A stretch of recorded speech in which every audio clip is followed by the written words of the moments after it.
Sesi yang kedua, Maestro Youth Channel bersama dengan dua narasumber kita, Rian dan juga Axel. Yuk langsung ngobrol-ngobrol lagi.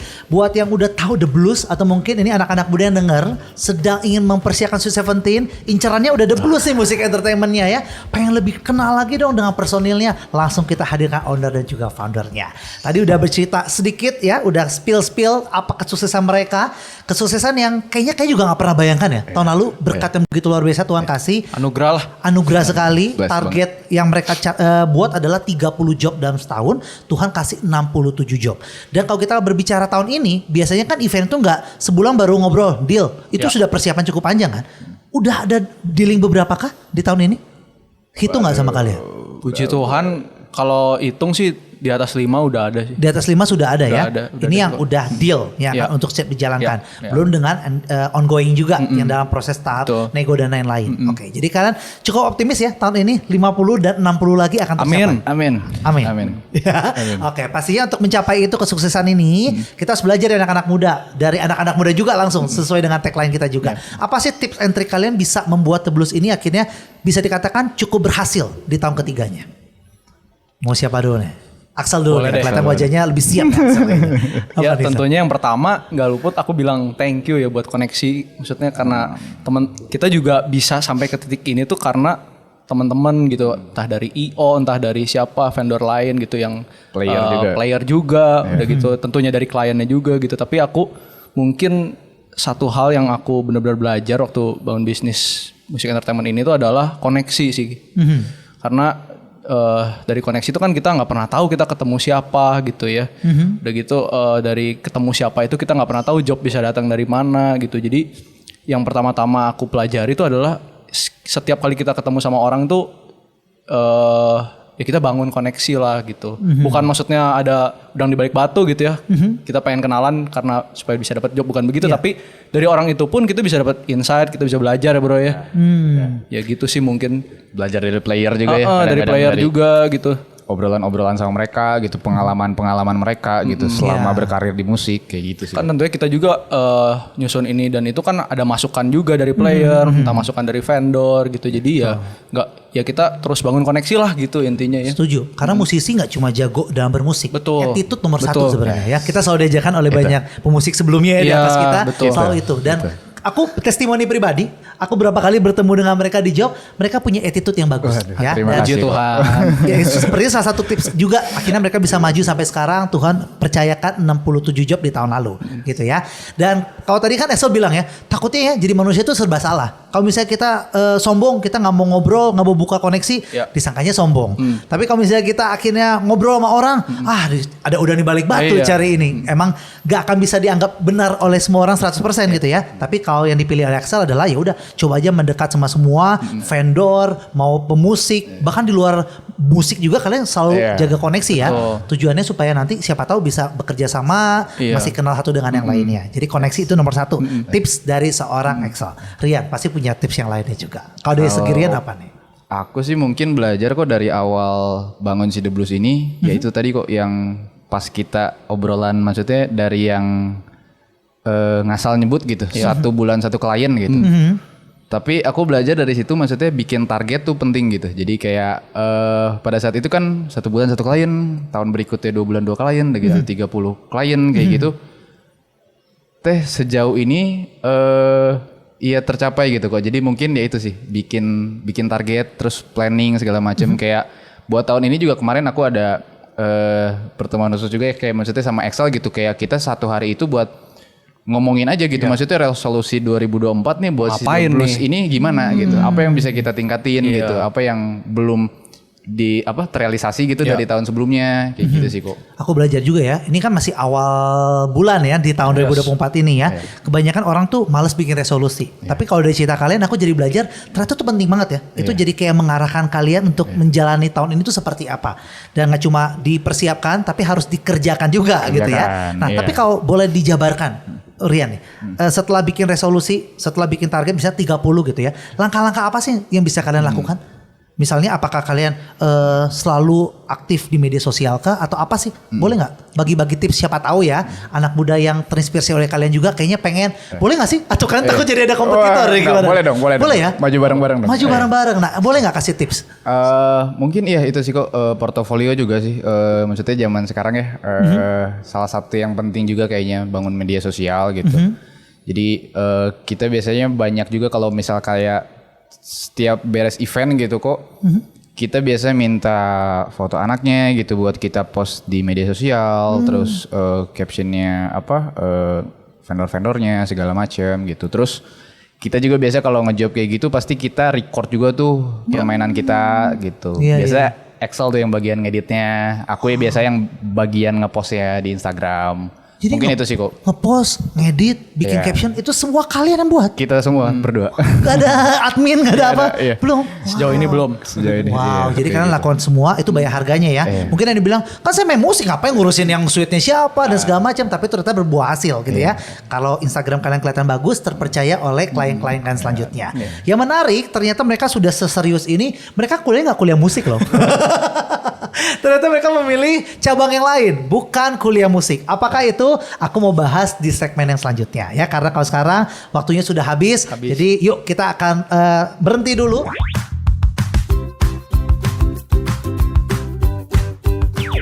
Ini dia sesi kedua dan juga segmen yang terakhir nih. Jadi ayo kita manfaatkan waktu kita sebaik mungkin untuk menggali lagi apa aja yang bisa kita dapat dari seorang Rian dan juga Axel. Pastinya masih di Maestro Youth Channel. Oke, tadi aku udah bridging juga di segmen sebelumnya. Aku pikir mereka udah serius banget nih. Ayo kita bertekad, kita akan bikin musik entertainment. Kita akan kuliah musik. Jauh ternyata ya. Saya tertipu, ternyata tidak. Ya. Jadi saat lagi perbincangan itu, kalian sempat berpikir nggak? Kita beneran serius aja dunia musik yuk. Kita sampai kuliah musik. Ada nggak terpikirkan di kepala kalian? Enggak sih kok. Malah enggak sama sekali? Iya enggak? Iya. Axel juga? Enggak sih. Enggak, dua-duanya enggak ya. Sekarang pertanyaan kedua. Dua-duanya tadi bilang keluarga sangat mendukung kalian dalam bermusik. Sempat nggak nanya ke orang tua untuk mau kuliah musik boleh nggak? Ada nggak? Aku nggak pernah nanya sih kok. Nggak pernah nanya. Aku juga nggak pernah nanya. Nggak pernah kepikiran buat si kuliah musik itu. Karena malah sebelum si The Blues Music Entertainment ini kebentuk tuh malah aku udah keterima dulu gitu buat di tempat aku kuliah sekarang gitu. Oke, jadi sama ya, Axel juga sama ya? Kalau aku sih sebenarnya ya itu ya, karena pertama kan mamah yang orang tua, maksudnya mama sama papa yang mendorong buat bisa main musik gitu. Jadi nggak pernah terpikir musik ini jadi karir utama aku gitu. Malah awalnya aku mikir ya udahlah yang penting aku bisa ngiringin orang, saat itu kan pelayanan di gereja ya. Bisa ngiringin ya udahlah udah cukup gitu. Oke, cuma emang Tuhan kasih bonus Yes, seperti ini ya, siapa betul. sangka gitu ya. Oke, kalau gitu aku mau tertarik dengan jurusan kalian masing-masing dulu. Rian dulu deh, apa jurusan kamu ambil ya? Aku ngambil akuntansi kok. Akuntansi. Akuntansi di Unpar sekarang. Sekarang kemarin beres semester 7 mau masuk semester 8. Wah, udah skripsi ya? Tinggal skripsi. Iya. Wow, Axel berarti juga sama ya karena Sama, angkatannya kita sama. seangkatan. Kamu jurusan? Aku jurusan Computer Science di BINUS Bandung. Computer Science, akuntan IT. digabung The Iya. Blues ya. Ya, tapi kan bisa dikatakan The Blues ini jadi karir kalian ya?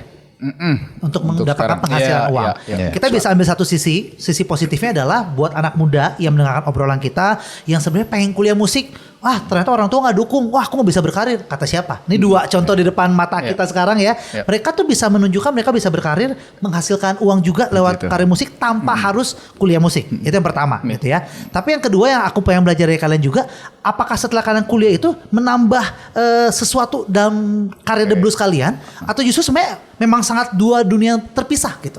Dari Rian dulu mungkin. Kalau aku mungkin secara nggak sadar kayaknya kok ya ada mungkin ya ngaruh ke si bisnis si The Blues ini gitu. Jadi aku mungkin kalau dari akuntansinya jadi rapih aja gitu maksudnya dalam pembukuan terus lebih terorganisir aja gitu kok dalam mencatat semuanya gitu. Misalkan tanggal ini, player ini segala macamnya gitu. Mungkin lebih ke situ kali ya kok ya. Maksudnya secara nggak sadar ya. Maksudnya kan nggak mungkin nih diajarin di akuntansi tentang Ini The Blues nanti kayak gini ya. gitu kan enggak kan. Tapi mungkin secara nggak sadar itu sih kok kayaknya. Karena memang akuntan kan dituntut untuk teliti, detail dalam segala penulisan dan lain-lain. Itu akhirnya kamu terapkan dalam The Blues gitu ya. Jadi nggak salah-salah juga kalau kamu kuliah akuntan. Ya. Dan berarti emang pembagian tugasnya udah jelas banget dari kalian ya.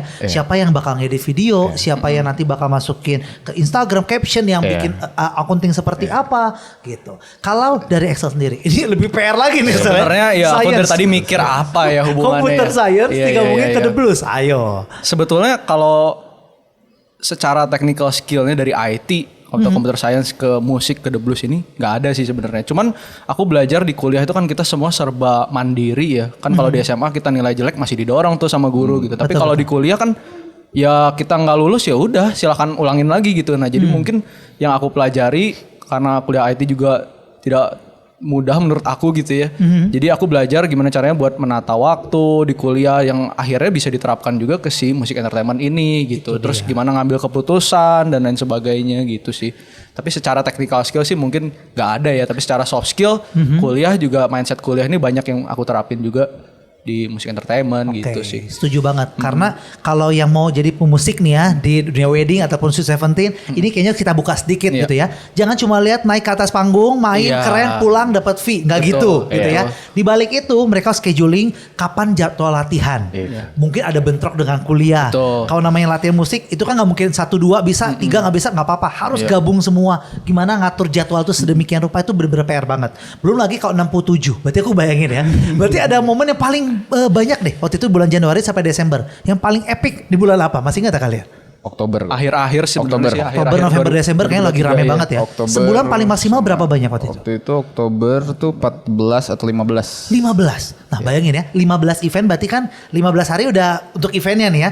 Berarti ada 15 latihan lagi. Sebenarnya kita nggak ada latihan sih kok. Gak ada latihan? Kadang-kadang aja event tuh aja kalau misalkan yang memang dirasa oh kayaknya event ini kita perlu latihan gitu karena formatnya beda atau playernya baru gitu. Tapi sebenarnya kalau untuk udah dari tahun-tahun lalu juga sih sebenarnya kita nggak ada latihan kok. Jadi biasanya kita tuh kasih referensi yang sama. Jadi ulik satu referensi yang sama. Hari H kita ketemu cek sound tuh udah hari ini gitu. Pas ini juga menarik ya. Banyak musisi bilang oke, syukur deh nggak latihan bisa langsung tampil. Tapi kebanyakan ada beberapa musisi juga yang nggak ngulik. Ini yang paling kita benci bener ya. Yang dia tidak bertanggung jawab atas pekerjaannya dia sendiri gitu ya. Dan ada nggak kamu temuin? Kan kalian sebagai owner ya. Berarti kalian kan meng-hire beberapa player. Pernah ketemu player yang udahlah yang biasa aja lah, standar-standar aja lah mainnya, ada gak kayak gitu? Ada aja dong. Ya, sebenarnya kita berusaha cari ya kita juga nggak yang kayak kasih ulikan yang kayak Java Jazz dalam waktu 2 hari gitu kan ya. Kita juga realistis gitu maksudnya. Tapi ya kita juga nggak luput lah misalnya kita kadang aku atau kadang Rian gitu suka aduh nggak keulik yang itu ya skip lah atau kita akalin gitu. Cuman ya maksudnya kita berusaha yang ngambil titik tengahnya lah gitu, kita cari referensi yang rapi, nggak terlalu sulit, tapi ya kita harus komitmen buat ngulik gitu sebenarnya. Jadi ini omongan lahir dari owner musik entertainment sendiri ya. Betul. Ini yang paling dibenci dari owner musik entertainment adalah player yang jago sih, tapi nggak mau ngulik. Itu jangan sampai itu terjadi gitu ya, karena itu akan menyusahkan nggak cuma 1-2 orang, satu tim kena. Satu tim akhirnya nggak bisa mainin satu lagu ini cuma karena satu player nggak ngulik lagu itu. Ya itu jangan sampai terjadi. Dan permasalahan selanjutnya nih ya. Musik entertainment ini boleh ya aku nanya kalian berdua ya. Owner 2 seperti punya 2 matahari dalam satu musik entertainment. Pernah ribut gak kalian? Waduh. Jujur kok jarang sih kita. Jarang konflik ya. Kayak maksudnya segala sesuatunya bisa apa ya? Ya diskusi aja gitu. Karena di masa SMA. Ini udah cerita ternyata nih. Apa-apa di masa SMA kita udah lewat lah masanya ribut-ribut kayak gitu. Jadi menurut aku ya karena kita kenal udah dari SMP ya. Jadi udah tahu sikap karakternya Rian seperti ini. Karakter si Rian tahu karakter si Excel seperti ini. Jadi di momen-momen sama-sama panas ya udahlah kita udah tahu masing-masing maksud kita begini gitu maksud kita. Jadi ya udah saling menahan lah.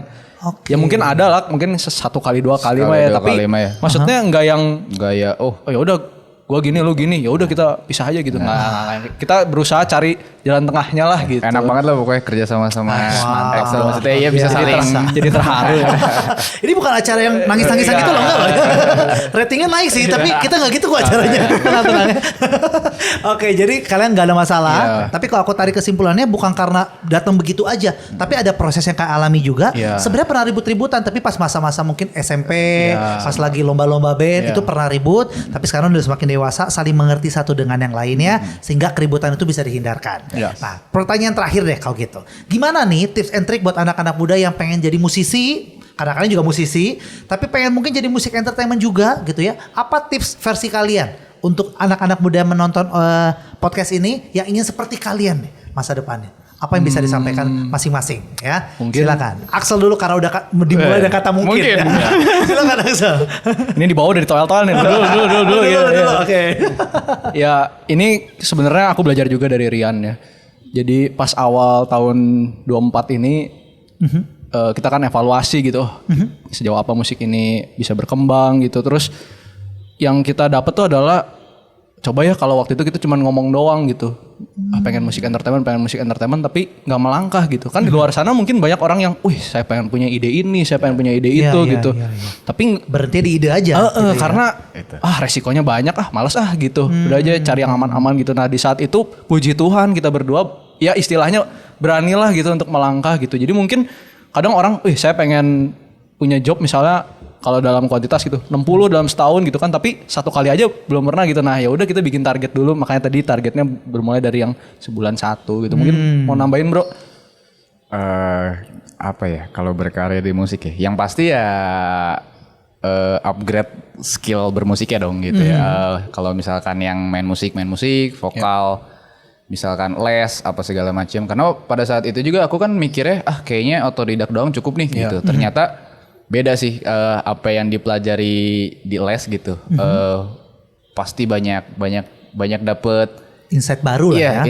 Insight yang baru lah gitu yang yang nggak bakal kita temuin gitu kalau misalkan kita nggak les gitu. Kalau les kan kita juga banyak dapet insightnya dari yang berpengalaman juga ya gitu mungkin. Terus koneksi juga kali ya kok ya mungkin ya. Seperti kita bahas tadi ya, koneksi itu penting banget. Koneksi. Jadi ada koneksi apa? Sama satu lagi mungkin ya kok ya. Kalau misalkan ada kesempatannya tuh harus lakuin yang terbaik gitu. Kayak misalkan dapet nih kesempatan sekali gitu buat bisa ngejob bareng atau apa segala macam tuh bener-bener yang harus ngulik gitu. Terus secara attitude misalkan sesimpel datang ke venue on time atau ya ngulik latihan gitu. Karena beda sih maksudnya player yang dia ngulik sama yang enggak ngulik teh kelihatan gitu. Walaupun mungkin dia ada misi apa segala macam tapi dia tuh ngulik tuh kelihatan gitu. Dia ngulik gitu. Mungkin itu sih kok. 4 ya, aku catat ya. Ini baru kepala dong catatnya ya. Semoga nggak lupa. Take action itu nomor 1 ini kata Axel gitu ya. Yang kedua, kalau misalnya kita mau jangan fokus sama fee-nya berapa gitu ya. Tapi upgrade dulu diri kita buat diri kita pantas dulu ya. Upgrade diri kita, koneksi juga jangan lupa. Jadi harus ramah dengan semua orang, membuka diri kepada semua orang. Yang keempat, kalau dapat kesempatan itu manfaatkan sebaik mungkin, ulik sebaik mungkin, datang tepat waktu buat kesan baik untuk semua yang bekerja sama kita ya. 4 tips tadi semoga dijalankan oleh seluruh anak muda yang ingin seperti mereka, dan pasti kita doakan juga ternyata mereka bersyukur ya. Mereka tuh anak muda yang sudah sukses dikatakan tapi mereka nggak mau sukses sendiri. Nggak apa-apa ya kalau ada yang bisa buka juga seperti The Blues, sama-sama berkembang kolaborasi juga ya. Nah, kita sudah masuk di era kolaborasi ya, bukan terus kompetisi aja gitu. Thank you ya semuanya ya. Tidak terasa waktu berjalan dengan sangat cepat. Kita terinspirasi dan siapa tahu nih ya anak-anak muda yang penasaran The Blues seperti apa, ini ceritanya lengkapnya. Tapi aku ketinggalan, gak usah takut. Kita punya Spotify, kita punya YouTube juga, Maestro Radio Bandung. Cari aja Maestro Youth Channel atas nama Rian dan juga Axel. Di situ sudah ada sesi pertama dan sesi kedua lengkap, bisa didengarkan kapanpun dari manapun. Tapi kalau sekarang kita pamit undur diri dari dari Kaca Piring 12 Bandung. Ada Kajo beserta dengan narasumber kita di hari ini ada Axel. Rian. Rian. Pikir dulu ya. Rian dulu namanya lupa lagi ya. Lengkap gak ya gitu kan. Kita pamit undur diri ya. Sampai jumpa di kesempatan. Jangan lupa bahagia dan Tuhan memberkati. Bye bye.